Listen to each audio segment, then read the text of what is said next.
Hello, my name is Miko Peled.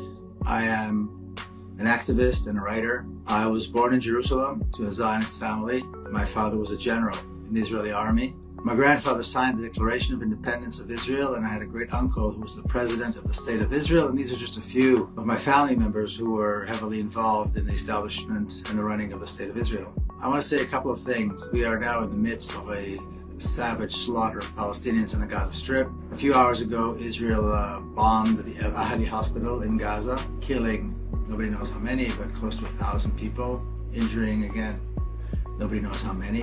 The Israeli savagery has been going on for 75 years, and now the world is focusing on the fact that a small group of young Palestinian fighters left the Gaza Strip in order to commit acts of armed resistance. The world is focusing on whether they were cruel, whether they were not cruel, whether they did this, maybe they did that, completely ignoring 75 years of savagery by the Zionist apartheid state known as Israel. One has to wonder how much longer it's going to take before the world wakes up.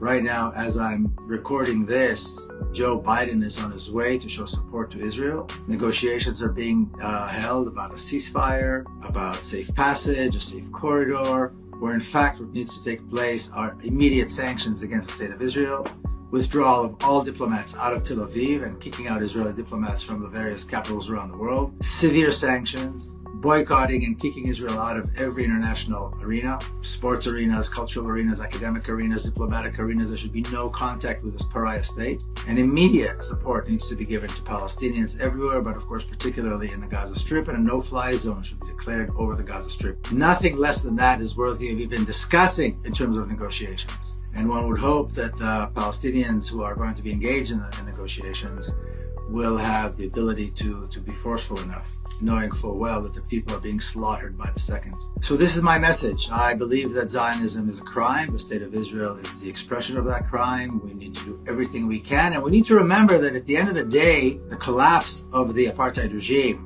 and replacing it with a free democratic Palestine will bring a good life to everyone who lives in historic Palestine, Israelis as well as Palestinians. This is about ending the violence and allowing everyone to live, allowing their children to grow up in safety, allowing people to prosper, ending the violence, ending the apartheid, ending the racism. That's what this is about. So don't anybody dare challenge Palestinians on morality. I don't want to see anybody dare challenge Palestinians on humanity.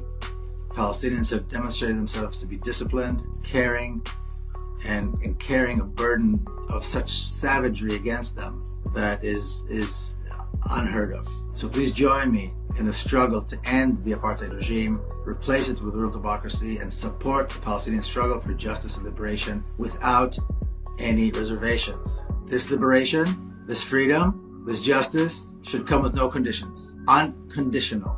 There should be unconditional surrender of the apartheid regime.